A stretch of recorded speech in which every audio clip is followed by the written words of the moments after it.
오늘 여러분과 더불어서 함께 살펴보실 우리 하나님의 말씀의 제목은 천국 가족과 하나님 자랑이라는 주제의 말씀을 가지고 여러분과 함께 하나님 말씀 상고해보는 시간 갖도록 하겠습니다.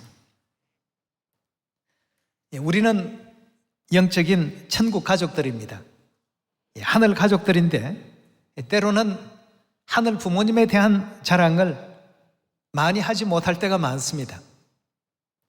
항상 우리 하늘 부모님이 어떠한 분이시라는 것을 모든 사람들에게 스스럼 없이 자랑할 수 있는 우리 모두가 되어야 되겠습니다.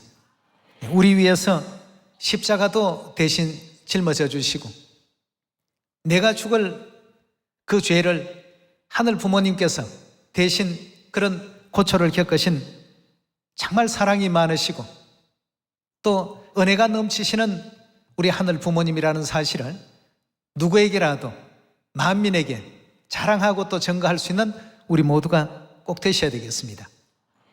어떤 한 그 시골 가정에 홀어머니가 아들을 금이야 오기야 정성을 다 들여서 열심히 또 길렀습니다.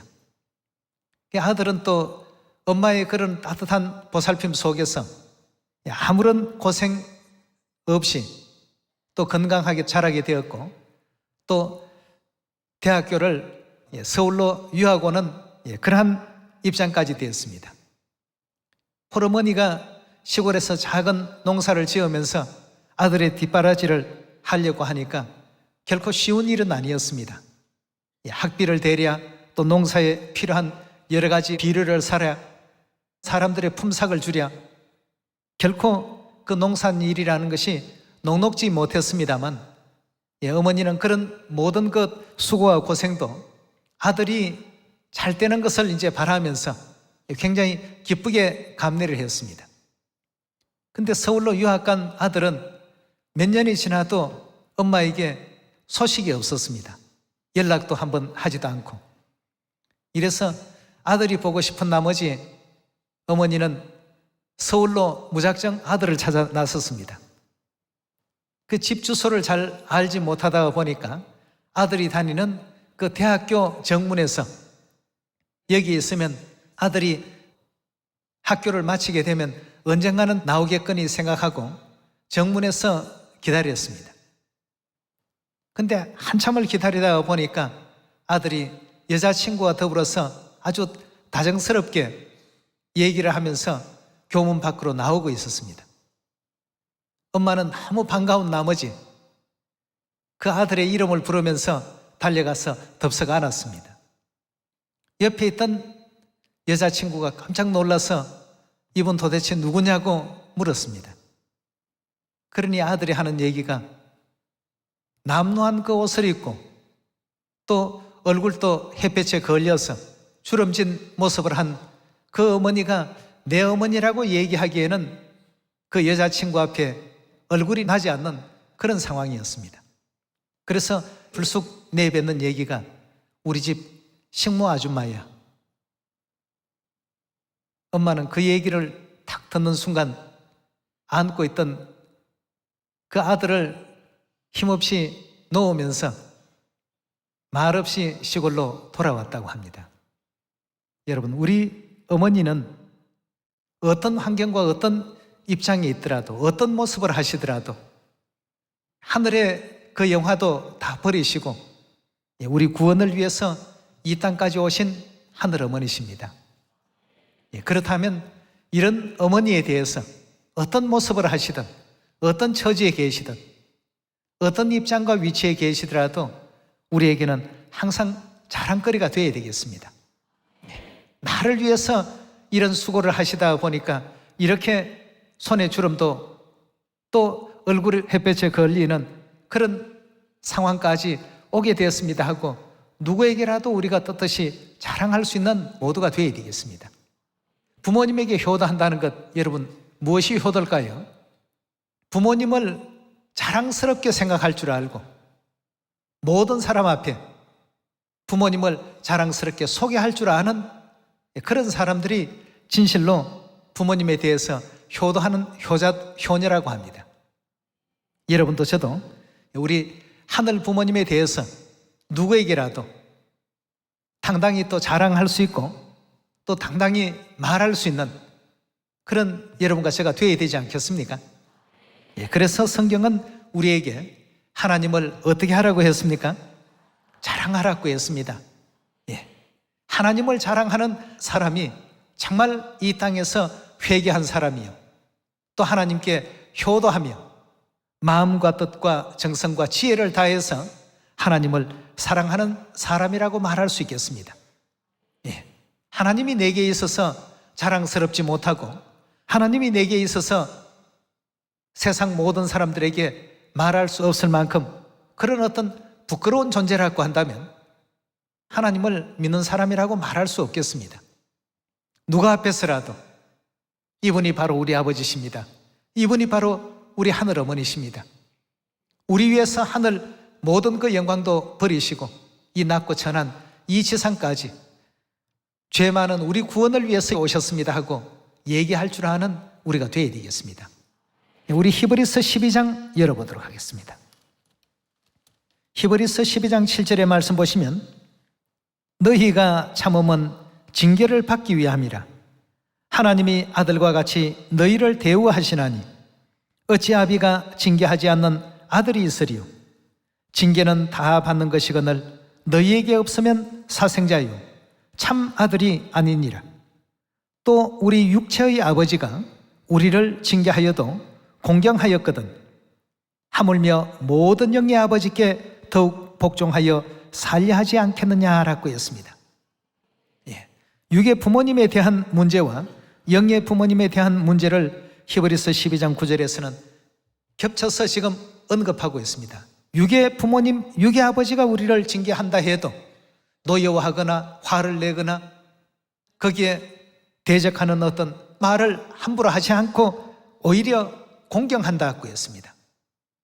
이 땅에 부모님의 그 은혜도 우리가 공경과 또 경외하는 마음을 우리가 다 갖고서 부모님을 대해야 되겠습니다만 하늘 자녀들은 더욱더 이 땅의 자녀들보다도 더 큰 효의 도를 달 줄 아는 우리 모두가 되어서 영원한 천국 고향 돌아갔을 때 참으로 잘했다 칭찬받는 우리 시온 모든 자녀들이 되어야 되겠습니다. 예화가 또 하나 더 있는데요, 가난하게 생활하면서 아들을 뒷바라지 해왔던 그 홀어머니가 한 분 계셨습니다. 아들은 어머니의 그 은혜를 항상 잊지 않고 어머니께서 어린 시절부터 자신을 얼마나 또 뒷바라지를 잘 해오시고 어려운 가운데서 또 자녀인 자신을 이렇게 잘 건사해 주셨는지 너무나도 그 은혜를 잘 알고 있었습니다. 그래서 부모님 바라시는 것이 또 좋은 직장 얻어서 사회에 또 뛰어난 어떤 인물이 되기를 바라신다는 것을 생각하면서 열심히 공부했습니다. 그 학교 졸업식 날이 되어서 졸업식에 어머니 꼭 와주십시오 하고 아들이 지방에서 그 대학을 다니면서 어머니께 편지를 보냈습니다. 농촌 생활을 하시는 어머니로서는 시골에서 다른 어떤 지방에 가기가 실로 참 쉽지 않았습니다. 지금 같으면 교통도 많이 이렇게 발달이 되어 있습니다만 과거에는 한 지방에서 다른 지방으로 간다는 것이 쉬운 일이 아니었습니다. 근데 아들이 대학을 졸업한다고 하니까 가보기는 해야 되겠고 말이죠. 근데 입고 갈 만한 어떤 좋은 옷이 없었습니다. 다 여기저기 기워 입은 그런 어떤 옷가지들 밖에 없어서 오히려 아들에게 창피나 주지 않을까 해서 어머니가 아들을 생각하면서 자꾸 다른 핑계를 대면서 네 졸업식은 참 너무나도 좋지만 참 가기가 심히 어렵다 하니까 계속해서 아들이 전화로 청을 하는 겁니다. 엄마가 이 자리에 꼭 계셔야 된다고. 이 졸업식의 주인공은 엄마니까 엄마가 꼭 오셔야 되겠다고 말이에요. 아들이 너무나도 간청하니까 어쩔 수 없이 엄마는 그 아들의 졸업식장에 참석했습니다. 혹시나 다른 사람들이 보고 또 아들에게 또 손가락질하는 그런 일이 또 생길까 싶어서 졸업식장 저 한쪽 구퉁이에서 졸업식을 이제 지켜봤습니다. 근데 그 아들이 수석 졸업을 하게 되어서 최고의 우등상을 받게 되었습니다. 이름이 호명되고 그 상을 수상하면서 자기 어머니에 대해서 자랑을 했습니다. 오늘의 나를 있게 해주신 이는 바로 저기 계신 우리 어머니시라고 말이죠. 사람들이 그 참 남루한 옷을 입고 있는 연로한 한 분을 보면서 이 졸업식 날인데도 저런 어떤 누더기 옷을 입고 저렇게 올 수 있을까? 참 요즘도 저런 사람 있나 하고 쑥덕쑥덕 했습니다. 아들은 조금도 어머니에 대해서 부끄러워하지 않았습니다. 나를 이렇게 키우기 위해서 어머니는 입을 것도 먹을 것도 다 양보하시고 오직 나만을 위해서 뒷바라지 하신 우리 장하신 어머니시라고 말이에요. 그 자리에서 이제 수상 소감을 그렇게 얘기를 했습니다. 그리고는 어머니를 연단으로 모셨습니다. 그리고 많은 사람 앞에 바로 이분의 힘으로 내가 오늘 이렇게 수석을 하게 됐다고 말이죠. 이분이 바로 우리 어머니시라고. 정말 참 떳떳하게 자랑을 했다는 처음 예화와 반대되는 어떤 내용이었습니다. 여러분, 이런 어떤 두 사람은 분명히 우리 사회에도 있습니다. 많은 사람 앞에 우리 어머니라는 사실을 밝히기가 꺼려했던 한 아들이 있었고, 지금 이 아들은 내 어머니라는 것을 너무나도 자랑스럽게 생각했습니다. 이 어머니의 희생이 없었다면 오늘의 나는 존재할 수가 없었다. 어머니가 아니 계셨다면 오늘의 나라는 사람은 있을 수가 없었단 말이죠. 그러니까 주위에 있던 모든 사람들이 저렇게 훌륭한 자식을 키웠구나 비웃었던 그 대상이 오히려 존경의 대상으로 바뀌었습니다. 여러분, 우리는 과연 전자의 아들이 되어야 되겠습니까? 후자의 아들이 되어야 되겠습니까? 어떤 상황에 계시더라도 우리 어머니는 우리의 어머니십니다. 우리 아버지는 우리의 아버지십니다. 십자가의 질고를 지게 하고 또 온갖 비웃음과 모욕을 끼얹는다 할지라도 그 모든 당하신 일들이 바로 우리 죄 때문 아니었겠습니까? 우리 죄로 말미암아 그 같은 일을 당하셨다는 것을 생각할 때 우리는 항상 우리 하늘 부모님을 누구에게라도 떳떳이 자랑할 줄 알아야겠습니다. 아이고, 또 어머니 하나님 믿는다 하면 이단이라는 소리 안 할까 하고 두려워서 벌벌 떠는 첫 번째 예화에 등장했던 아들처럼 부끄러워서 아이고 우리 집 식모입니다 하고 이렇게 둘러치지 마시고, 사람들 앞에서 너희가 나를 자랑하고 드러내게 된다면 나도 너희를 천사들 앞에 자랑하고 드러내게 될 것이다 말이죠. 그러나 반대로 나를 부끄러워한다면 나도 천사들 앞에서 너희를 부끄러워할 것이라고 했습니다. 여러분, 우리는 하늘아버지 하늘어머니께서 우리에게 어떤 존재인가를 잊으시면 안 되겠습니다. 무엇 때문에 이 땅에 육체를 입고 우리와 함께 계실까? 무엇 때문에 이 땅에 두 번째 오셨을까? 하늘나라에 계셨으면 얼마나 더 편안하시고 얼마나 더 보장된 생활을 사실 수 있겠습니까? 이 땅에 오셨다는 그 자체가, 또 육체를 입었다는 자체가 우리 구원을 위함이라는 것을 생각할 때 정말 그 한 가지 일만 하더라도 우리의 자랑거리가 될 수 있습니다. 이사야 41장 10절의 말씀 함께 보겠습니다. 두려워 말라, 내가 너와 함께함이라. 놀라지 말라, 나는 내 하나님이 됨이니라. 내가 너를 굳세게 하리라. 참으로 너를 도와주리라. 참으로 나의 의로운 오른손으로 너를 붙들리라. 보라, 내게 노하던 자들이 수치와 욕을 당할 것이요 너와 다투던 자들이 아무것도 아닌 것 같이 될 것이며 멸망할 것이라.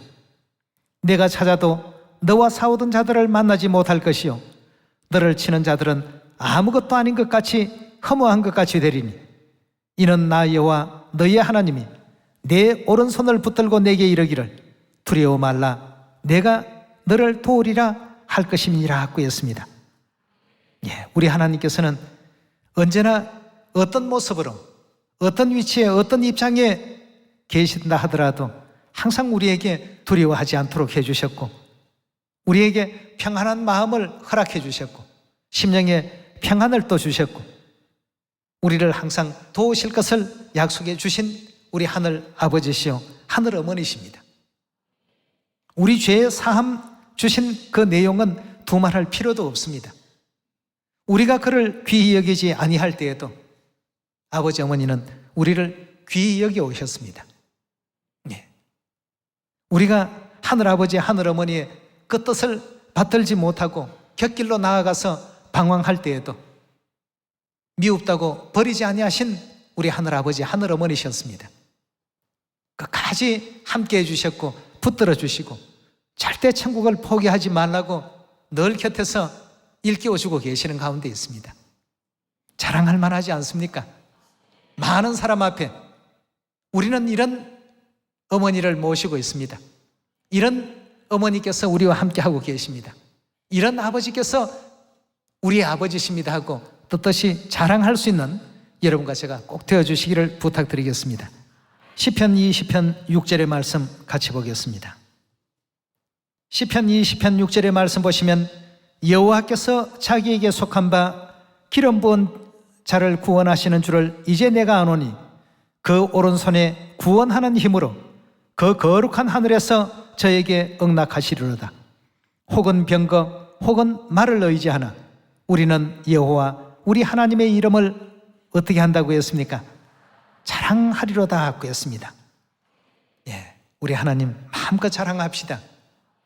예, 부끄러워서 이분은 누구냐고 물으실 때 우리 집에서 일하는 식모 아주머니입니다 하고 이런 얘기를 여러분들이 들었다고 한번 생각해 보십시오. 애지중지하고 모든 것을 다 거기에 쏟아부은 아들인데, 그런 자녀인데 자녀의 입에서 그런 얘기가 나왔다고 한번 생각해 보십시오. 우리 집에서 일하는 머슴입니다 하고 아버지 소개를 그런 식으로 했다고 한번 생각해 보십시오.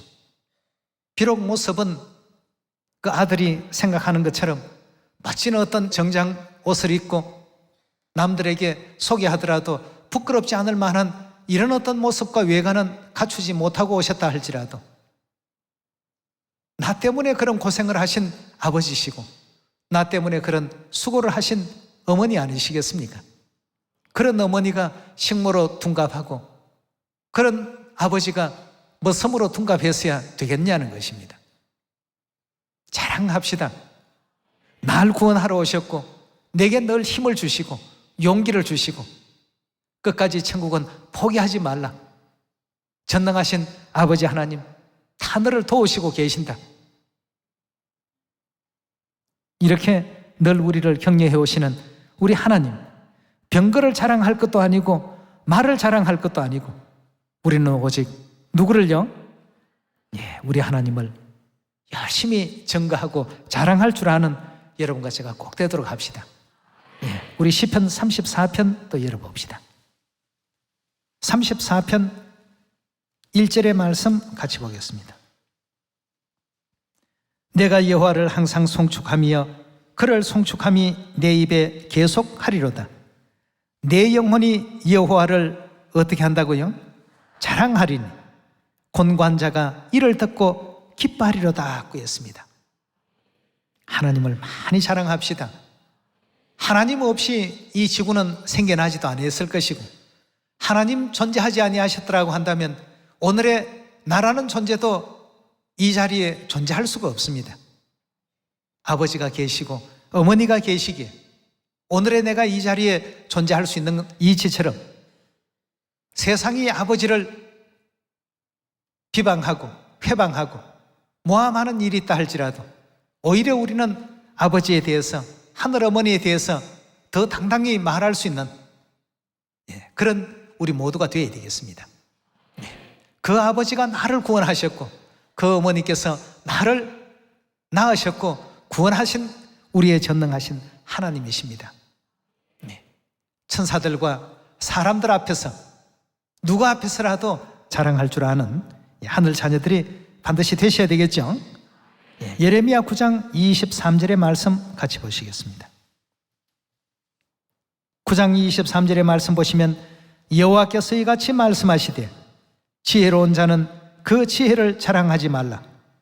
용사는 그 용맹을 자랑하지 말라. 부자는 그 부함을 자랑하지 말라. 자랑하는 자는 이것으로 자랑할지니 곧 명철하여 나를 아는 것과 나 여호와는 인애와 공평과 정직을 땅에 행하는 자인 줄 깨닫는 것이라. 나는 이 일을 기뻐하노라. 여호와의 말이니라 하고 했습니다. 여러분, 우리가 어떤 위치에 어떤 입장에 있더라도 아버지 어머니를 자랑할 줄 아는 우리가 되어야 되겠습니다. 이분은 우리 집 머슴입니다. 이분은 우리 집 식모입니다. 그렇게 하면 자신이 더 나아지고 더 돋보일 줄 생각하는데 결단코 그렇지 않습니다. 저 부르던 손을 보십시오. 나를 위해서 일생을 다 헌신하시고 희생하신, 지고지순하신 그 사랑이 저 이마에 깊은 주름을 만들었습니다. 머리에 흰머리를 만들었습니다. 모든 것은 내 아버지, 내 어머니께서 얼마나 희생적이신 분이시며 사랑이 많으신 분이신가를 증거하는 하나의 증거품입니다. 얘기할 줄 아는 우리가 되어야 되지 않겠습니까? 그래서 예레미야 선지자는 예레미야서 9장에서 지혜자는 지혜를 자랑하지 말고 용사는 용맹을 자랑하지 말고 부자는 그 부함을 자랑하지 말라. 하나님을 자랑하라고 했습니다. 하나님은 우리에게 누구십니까? 영의 부모님 아니십니까? 아버지시고 어머니십니다. 이 아버지 어머니를 경홀히 여기면 저주를 받는다고 성경은 그렇게 되어 있습니다. 자, 이 땅의 부모님에게도 여러분들이 또 아름다운 효를 다 행하고 계신 줄 믿습니다. 하늘 부모님에게 대한 도리를 성경을 통해서 지금 살피고 있기 때문에 한자 한자 잘 마음에 또 각인해 두시고 어떤 상황이 오더라도 어떤 입장에서라도 아버지 어머니를 자랑스럽게 정말 나를 위해서 하늘의 영광 보좌를 비우시고 이 땅까지 오신 그것만 하더라도 이 땅의 자랑으로서는 비교할 수 없는 분이십니다. 얘기할 수 있는 우리가 되어야 되겠죠. 우리 한번 신명기 27장 한 말씀 더 찾도록 합시다. 신명기서 우리 27장 16절의 말씀 보도록 합니다. 그 부모를 경홀히 여기는 자는 어떻게 한다고요? 저주를 받을 것이라 할 것이요 모든 백성은 아멘 할지니라 하고 했습니다. 부모님을 경홀히 여기는 자, 아버지를 경홀히 여기고 어머니를 경홀히 여기는 이와 같은 사람은 전부 저주받는다라고 하나님께서는 신명기서 율법 조문 속에 친히 명하시고 아로 새겨 놓으셨습니다. 그렇다면 이 땅에 유괴 부모님에게도 우리가 효의 도를 다해야 되겠습니다만 실상 영원한 세계에서 우리 부모님은 하늘아버지시오 하늘어머니 아니시겠습니까?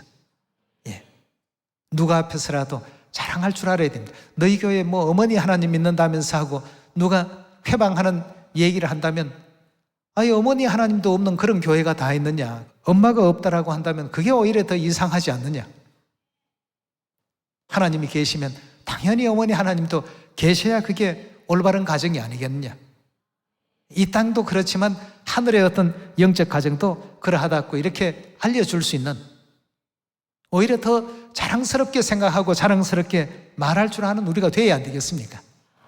사단은 이제 자기 때가 얼마 남지 않은 줄 아는 거로 하늘 어머니에 대해서 많은 것으로 회방하는 말들, 또 비방하는 말들, 온갖 것 악성 루머들을 다 만들어서 마지막 백성들을 공궁에 빠뜨리고 있습니다. 그런 상황이 온다 하더라도 우리는 하늘아버지 하늘어머니를 어떻게 해야 되겠습니까? 자랑하는 우리가 되어야 되겠습니다. 세상에 이렇게 사랑 많은 부모님이 있으면 한번 나와보라고 말이에요.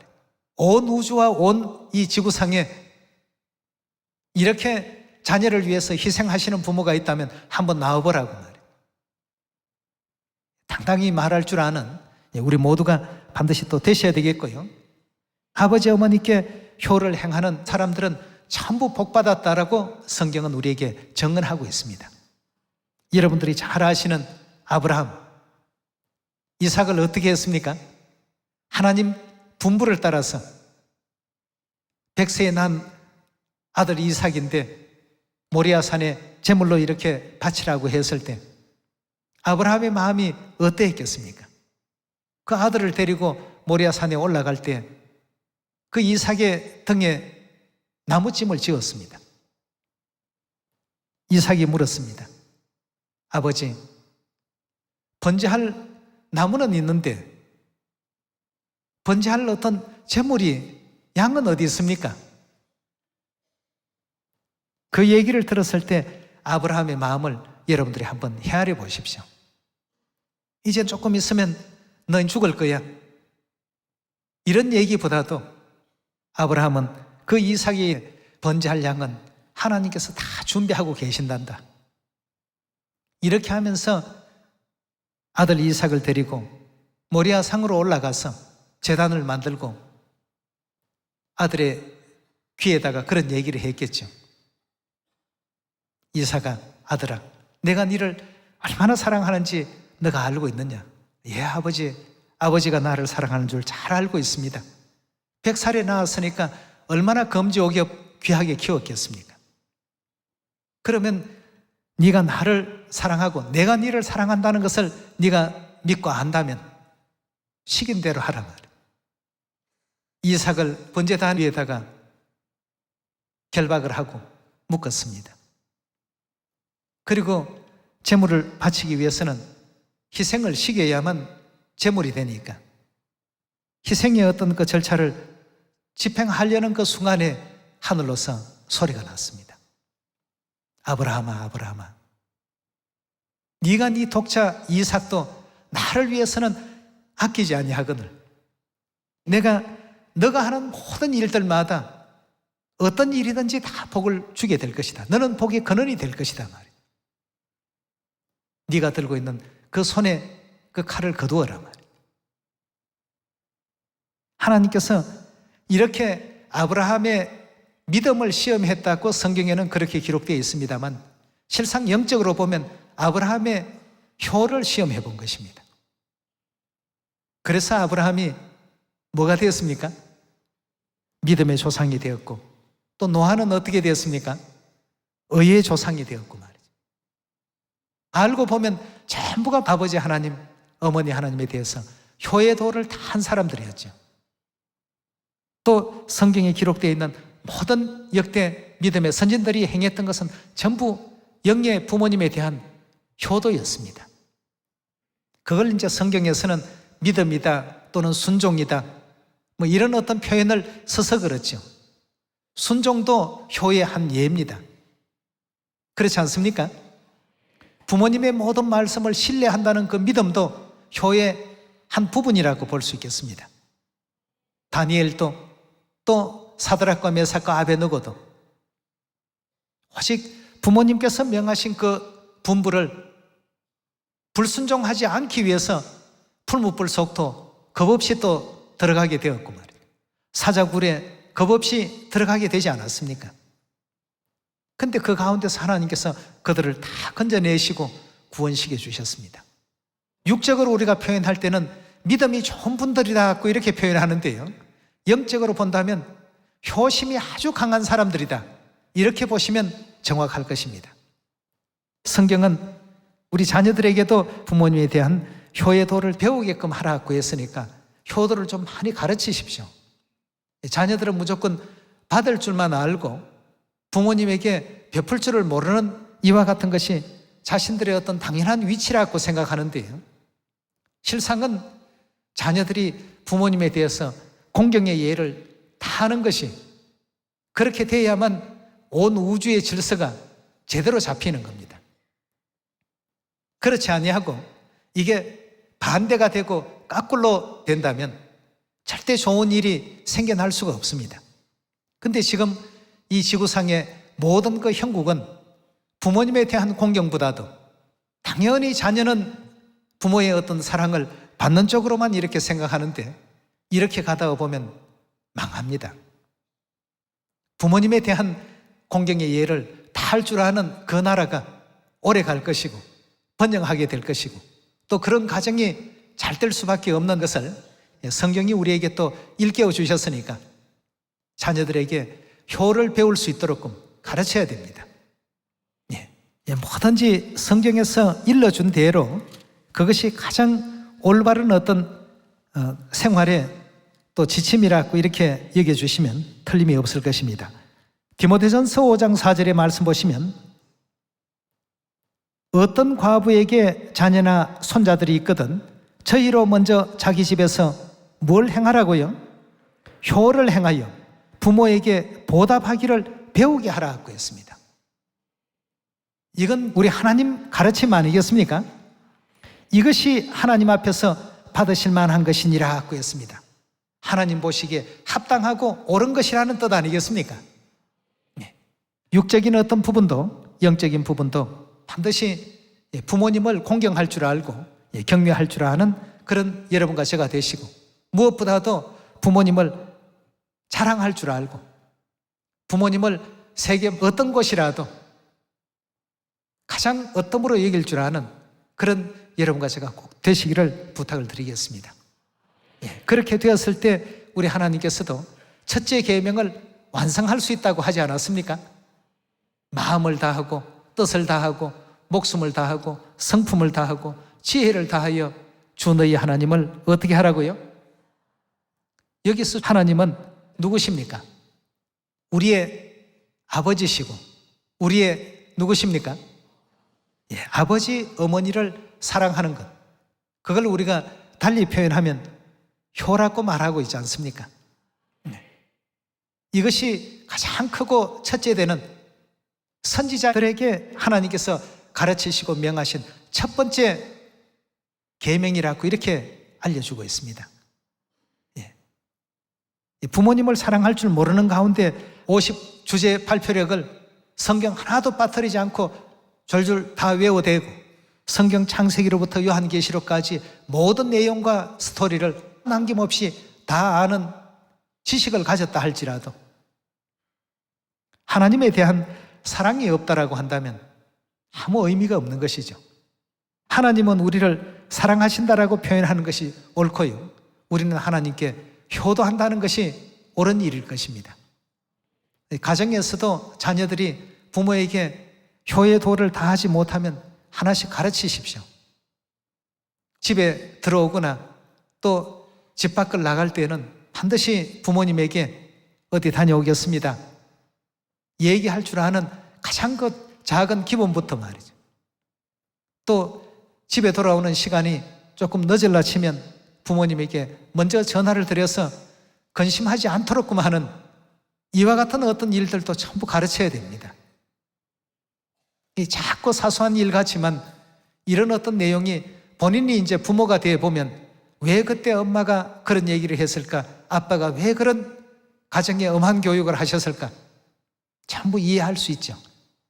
전부 나를 사랑해서 그렇게 하셨구나 알 수 있을 것입니다. 오늘 여러분과 저는 이 땅의 부모님에 대한 효도도 또 하늘의 부모님에 대한 효도도 하나님을 자랑할 줄 알고 또 하나님을 전할 줄 아는 데서부터 하나님을 얼마나 또 사랑하고 있는가를 또 나타낼 수 있고 확인할 수 있으니까 마음껏 또 하나님을 자랑하는 우리가 되길 바라겠습니다. 오늘 이 말씀에 은혜길 바라면서 말씀 마칩니다. 감사합니다.